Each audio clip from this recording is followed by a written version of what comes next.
Hey guys, subscribe for daily content. And if you're shopping for gear, make sure you check out the description for the newest items at some of the very best online retailers. There's also links for some of the items that I personally recommend. Thanks! What's going on YouTube? Metal Complex here, and today I've got another very interesting knife review / knife overview to share with you guys. This is the WE Knives and GTC Solid. Now, let me start off this review by saying I think this is the most impressive knife that has ever been manufactured by WE. And I mean that. Now, a lot of you are going to go and find this linked in the description because it's linked down there. And by the time you're watching this video, you'll be able to buy it. And the first thing you're going to do is freak out about that price tag. Stop. It's an integral.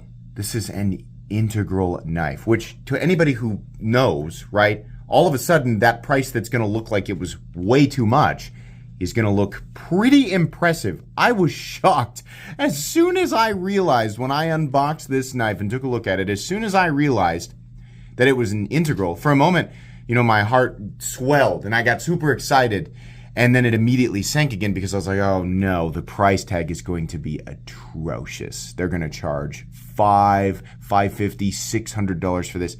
No. They've got it base price at $425. And again, to a lot of people who aren't familiar with this territory of the knife world, which, it's, to be fair, that's a lot of people. They're going to look at that and say, that's an insane price for a knife. But if you know, if you know what you're looking at here, then you'll know that that's incredibly, what's the word? Competitive. Definitely. And that's without considering the beautiful finishes on this knife and the very complex machine work that's gone into the design.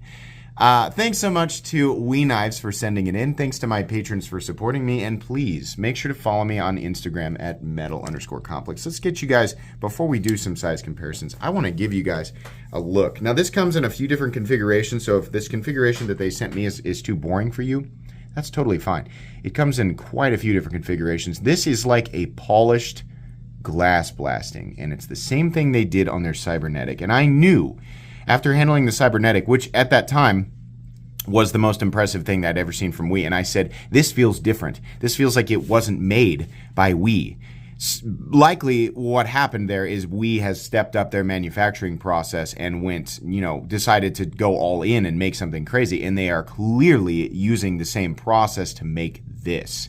This is stunning. It is absolutely gorgeous. Now, not everybody's going to like the aesthetic design. That's fine.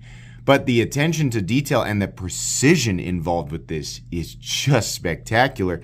And of course, it has the SLT, which is the spring-loaded flipper tab, which was invented by the gentleman behind GTC, which just makes it unbelievably cool. And if you don't, I mean, you know, you might be thinking, what's the point of that? Well, number one, it's got a really fun and unique firing action. Number two, it slaps back down into place, so whether it's open or closed, the flipper tab is completely and totally non-obtrusive. Mostly, it's just cool factor, which should obviously be the theme with this knife. You know, a lot of people would look at this and say, why?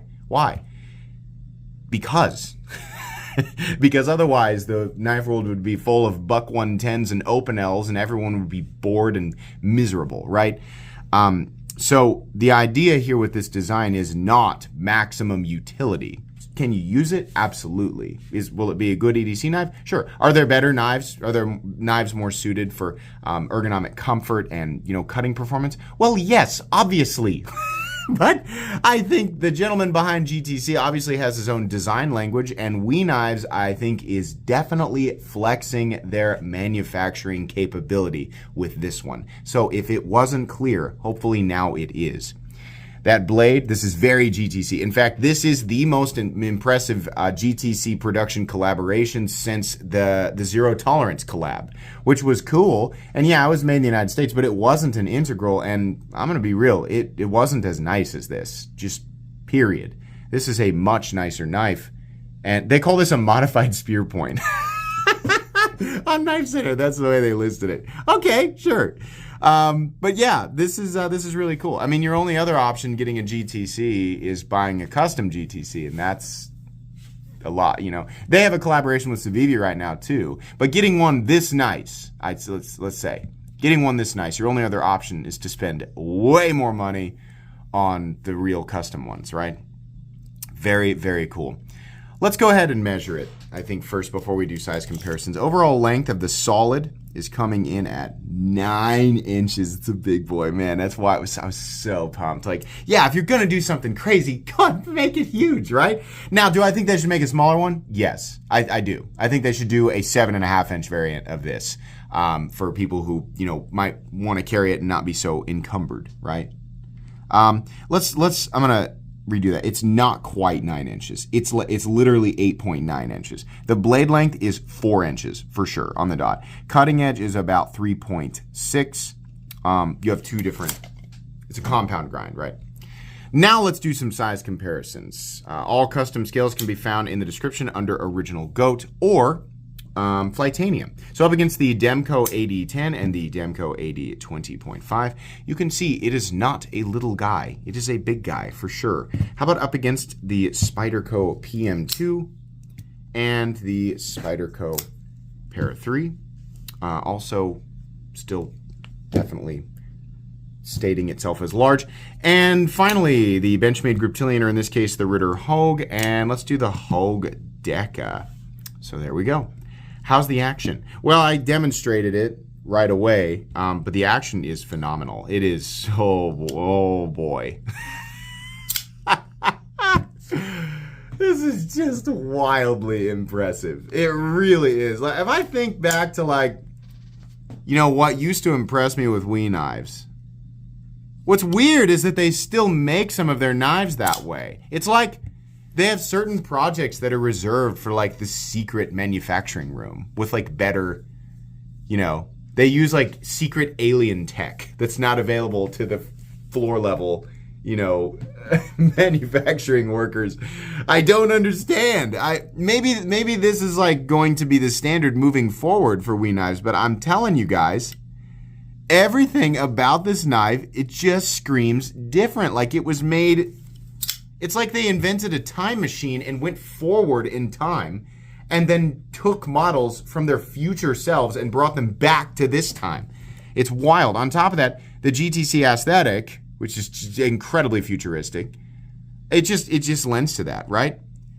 Access to the lock bar, well, it is... No, you know what? I'm wrong. It is slightly cut below. That is just genius. Cut slightly below. The action is actually smooth. These spring-loaded flipper tabs are just awesome. They feel amazing. Amazing. The D10 is about medium. It probably could have stood to be slightly heavier, but I'm not going to say that it's problematic. Not at all.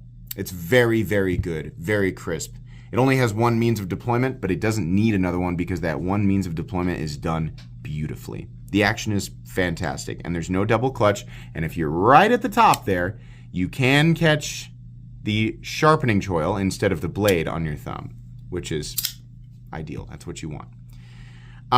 Carry profile. Thickness up against the Spyderco Para 3. I'm sorry, I have the PM2 in my hand. Let's do the Para 3. Really not all that thick. It's a little thicker, right? Just a little bit thicker than the Spyderco Para 3. Length and height up against the PM2 and Para 3. Yeah, it's going to be a little bit bigger than the PM2 in the pocket, just slightly longer. It's fairly tall, but not quite as tall as the PM2 or Para 3. The main thing you're going to notice is the weight, because this is made of titanium and it's an integral. So, okay, a few of you have hung around and you're like, yeah, you said that some people all of a sudden aren't going to think that price is so high now that they know it's an integral. What's so special about that? Most people, like I said, if you watch my channel, you probably know this, but if you don't, an integral is not referring to the integral lock. The lock itself is integral, but the entire frame is integral or integral, however you want to say that. It's milled from a single piece of titanium. This is expensive to do and it's risky to do because if you screw something up, you're out the entire piece of titanium, right? On top of that, this is not simple machining, right? I mean, we cannot just reduce. There's always going to be people who do it, and all it is oversimplification to justify frustration. That is, I mean, you see it every day, right? People do that. I honestly think it's just sort of evolutionary, sort of automatic default. It's almost like a defense mechanism. When people don't understand something, they oversimplify it so they can justify being upset about it, right? Some people do that. Try not to do that. It looks silly and it reads silly too. But this sounds so condescending, but well, I mean, it's been that way for what? We've been doing this for almost 6 years now, right? I don't know that I need to apologize for it. The machining is very complicated, and you can see these areas in here where these angles come down and then it's flat, and then this is actually concave and then has been smoothed out right here. On top of that, the machining is purposeful and symmetrical. In fact, he's also masked the area of the relief cut. That's what this is. This is the relief cut for the titanium frame lock. He's milled the same slot on the other side that's masked perfectly because the shape that he uses for the relief cut is very GTC. It's very geometric, right? That's just really cool. He's made it look the same on both sides. The pocket clip matches everything. This is so smooth to the touch. It's so glassy smooth. Such an angular and almost sharp looking knife. The only sharp edges on the whole knife are where they're supposed to be. They're on the blade. The rest of this is just a rounded, it's not an ergonomic shape, but it's as comfortable as it could possibly be because of how nicely rounded off everything is. I mean, look at this. This is just wild, man. I can't believe it. And that finish on the titanium is beautiful. Gone are the days where we just have to accept a simple matte bead blasting. Yuck. Ugh. We have this beautiful finish on the titanium and then a slightly different blasting, a different glass blasting on the blade, right? Now they have different versions of this. This version that you're looking at here outside of the Damasteel, sorry, my allergies are just killing me right now. This version, outside of the Damasteel version, which is just ridiculously expensive, I would ignore that one. This is the most expensive standard variant, and it's $50 more. They charge a little bit more for what I can understand is a premium finish on the titanium, and it just looks really good. I think we're actually getting into the review process, and I haven't finished doing like the intro stuff here. Anyways. What we needed to talk about, we were talking about the action. We talked about the action, and we did the carry profile, right? I can't remember where I got lost. I think we should go ahead and do the hardware check. So I'll get out my tools. As per usual, my tools are very inexpensive and very recommendable. You can find them right down in the section of my description that talks about the tools I use on this channel. I think we're looking at a bunch of T8 hardware here. So what is this little area? Yeah, the pivot's going to be a T8, the lock bar insert screw is going to be a T8, and the pocket clip screws are going to be a T8. So one of the advantages to an integral for people saying, but why, right? Mostly, again, it's just because they can. That's the most part. I'm not going to sit here and tell you that if you wait long enough in this video, I'm going to give you, a reason to justify this in some utilitarian sense. There isn't one. This is a luxury collector enthusiast item, and it's simply just impressive that we can do it, right? So that's kind of, it should be kind of obvious that that's what's happening here. But if I don't want people waiting around for me to say, you have to spend $450 on this knife because it is dollar for dollar that much more utilitarian than some other, no, that's never gonna happen, not at all. But, as a design reviewer, I have to talk about this stuff because it's just really interesting. But one of the benefits to an integral frame is, number one, way fewer parts. Way fewer. There's almost no reason. I mean, you can, if you need to take this apart, it's literally just pull the pivot out and the blade comes out. This little area right here is for access to the internals. Without that, it just wouldn't be possible.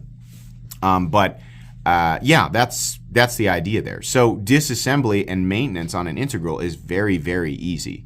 Most people will never ever have to take it apart, right? There's no reason to take the lock bar insert out. Don't do that. I don't know why you would. And there's no reason to take the pocket clip off because you can't mount it for lefty carry. Sorry, lefties.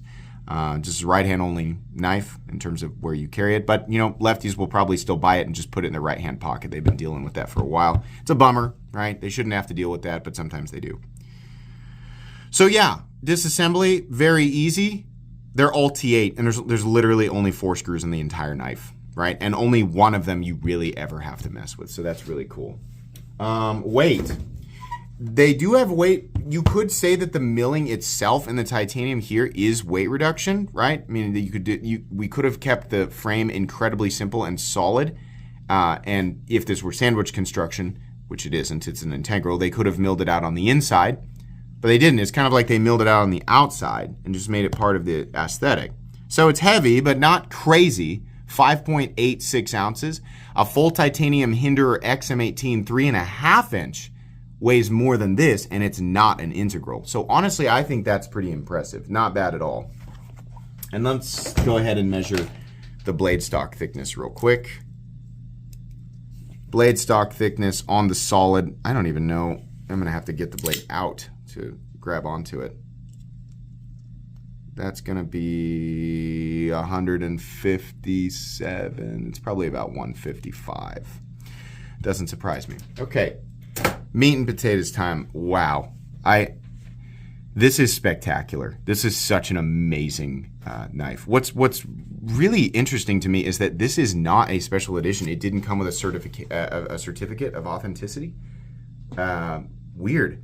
I hope that means they're gonna make it for a while, because I mean, this is really cool. The other thing is, I really hope this means that We Knives is going to start applying this same level of, you know, care and attention. The effort in this knife is unreal. It's so good. Now, a lot of that, you gotta give credit to GTC. This is a GTC design, right? They sent the information to We, and we used their machines to make it, right? So a lot of that is owed to GTC for sure. But We's ability to execute these materials in this way is what is so impressive. If you are in the know, you'll know that anything, it's so unbelievably rare. Yes, this is made in China. Find me a Chinese titanium integral knife that comes in under 400. They do exist, but they're very rare, and I promise you, when you find them, they are substantially simpler than this. You simply do not see full integral titanium frames, even when they're made in China. Listen, you want this made in the United States? You think it's gonna come in under $1,000? You're dreaming, right? So if you're thinking, golly, that's a ripoff, you can get titanium and M390 from this, well, it's not the same thing. And, you know, if you're upset that a Chinese product could possibly cost this much money, number one, you haven't been here very long. There's a lot you don't know, right? And number two, you're never gonna find a USA integral that's gonna come in with this level of, you know, complexity, especially this level of complexity, for under, you know, that much money. There are USA made integrals that are pretty good price. I mean, the Disaster Folder, for example, the Disaster Folder has an amazing price tag on it. I think Heretic makes an integral. Are they as nice? No. No, not even close. They're really cool. They're good, right? But they are noticeably more clunky. They're much less, you know, graceful overall. They're not contoured. It's just not the case, right? I mean, some people would look at it and say, yes, they are. It looks like, no, they're not. They're flat. They're not machined the same way, right? The action is not quite as good. Everything feels a bit off. I still think those are good knives for sure. But if we made this exactly this in the United States, it would cost so much money. I don't think any USA OEM outside of maybe Koenig or maybe Microtech, I mean, I don't know who would be capable of doing it at this level, right? I mean, could other companies make the same shapes? Sure, but could you execute it this way? Really? No, maybe Koenig or Microtech, maybe, but it would cost so much money, right? So yeah, this is impressive. At this price point, it's very impressive, and I would not have expected it from We, right? Now, for those of you who are actually going to carry and use this, number one, you'll find this finish to be very slippery. Very. There's also really nothing indicating you are about to transition into the danger zone, as I call it, past the sharpening choil and onto the sharpened edge. If you're going to use this, it's slippery. There's a good chance that your finger could come up here and right on that initial edge, which is ground thicker than the secondary edge for some reason. They're both flat ground blades. Again, this is, for people asking why, because GTC likes to make weird things. I don't really think that they're like, yes, this is more utilitarian in some select setting or circumstance. No, it's GTC going, look at that. Isn't that cool? That's wild. That's it. It doesn't need to be any more complicated than that. That's really what's happening here. Now, I will slice, absolutely. That initial edge is definitely thicker than the secondary edge, right? But not to the point where it's not going to be able to cut. No, it can slice. In fact, it's pretty good. There's only slight lifting at the edges on that initial cut, but as we transitioned into the secondary edge, which is definitely thinner, it slices a bit more gracefully. Either way, it'll do it, right? It's also, the tip is down a little bit, so if you need to do draw cuts, you can. This has a flat that carries out 50% the length of the blade, a swedge that dips in, disappears, and then reemerges above the secondary grind, which is cool and just wild in general. This is not a typical bead blast finish. We have a little more reflectivity, and I think it's more of their glass blasting, and it's just the result. I think the titanium is the same finish. It's just got an additional polish on it, which I think looks good. I'm kind of glad that the whole thing doesn't look exactly the same. And then the only color on the whole knife is the logo on the pivot. It says "We" in bronze and black, which I think looks pretty good. The only thing that's on the knife other than the pivot is the GTC logo, which is on the other side. I'm really glad that they didn't absolutely ruin the aesthetic of this knife with a bunch of unnecessary billboarding, because this is such a joy to look at. It's so, even if it's not your thing, which is totally understandable, even if you don't like this look, it's just impressive to look at on its own without being muddied up by anything else. Very, very subtly down here, you can see that they've printed CPM 20 CV. I think we can actually zoom in on that so that everybody can see. There we go. Oh, it's also a good thing that I zoomed in so you can see that there is actual texturing on the frame. This is like micro eggshell texturing. I think we just have to go slow so the camera doesn't freak out. But that's the end result of any marks you're seeing, like right here, those are my fingerprints, right? So I can like rub those off. But yeah, really, really nice stuff. So it is a little bit different than the blade, which is just blast. Then again, it could just be the natural reaction of titanium versus steel, because the steel is going to be much harder, right? Unfortunately, we still will not bring up their Rockwell hardness. If I were you, I would stay away from any coated blades from Why? Because it brings their entire Rockwell scale down 1. This one, for example, is uncoated, and it has a Rockwell hardness range of 59 to 61. 59, in my opinion, is unacceptable. 60 is all right, and 61 is pretty good. I have no idea how this one's hardened, but that seems to be the standard. We have a lot of companies running CPM 20CV /M390 /204P, because they're all essentially the same composition. They're all running at about 59, 61, but most of the knife community wants it to see it higher. By the way, this is American 20CV, not Chinese 20CV, because there is no such thing as Chinese 20CV. 20CV is 20CV. It's made by Crucible in the United States, which means it has to be shipped to China, and then turns it into a blade and then ships it back here when American people buy this stuff, or wherever you live where it's okay to buy this and have it shipped to, right? So that's what that is there. That is American steel. But really, really beautiful finish work there. I keep getting lost on everything. There's no jimping anywhere, and honestly, this is the one time where I feel like the jimping would have helped with grip, but it also would have killed the aesthetic. I mean, this knife looks like it should not have jimping on it anywhere, right? So it's one of those things where if we were going to make this more functionally safe, more like user oriented, there are a bunch of things that would need to be changed here, like curvature for ergonomics and not only comfort but safety, and traction zones. But doing that would definitely kill the design. So I kind of actually prefer the designiness of this over a more utilitarian variant. GTC has always been like that. You can use them, but they're just not optimized for ergonomics and safety, right? But I kind of like it this way. So to be clear, anybody that I would recommend this knife to you'd want to be an enthusiast / collector, right? You can still use it, but I wouldn't recommend this knife as a daily, dependable cutting tool. It will work. It's just not quite as safe, and it's very, very slippery, right?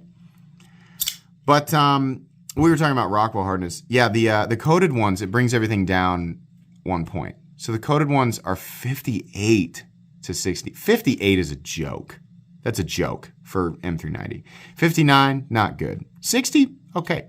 But that's the range you're looking at for the coated stuff. So if you're going to buy anything from WE and it's 20 CV, I would recommend, it's my opinion, right? You have to say that because it's technically not like universal, right?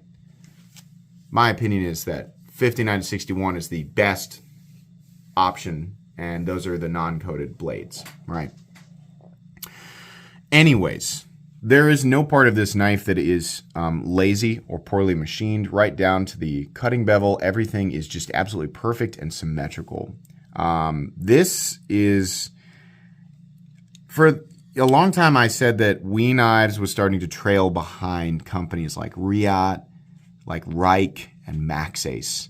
I mean, there's no argument there. They're clearly like doing the best machine work on this type of stuff. But I thought WE was kind of falling behind them. Still good, but not as impressive. After the cybernetic and the solid, no, WE is clearly capable of doing this stuff on the same level. This is just crazy. I love the look of an integral, look of the feel of an integral. There's something about just like the thing being coming from a literal brick of titanium, right?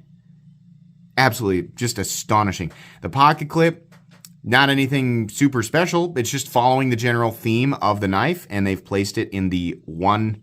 It's not actually flat. It's contoured. The whole frame is slightly contoured. I wonder if I can capture that. There we go. So it's running on that one flat part. In and out of the pocket is a breeze. This is what's sticking up out of your pocket. Not much there, just a couple of screws. And it is actually nested into the titanium back here.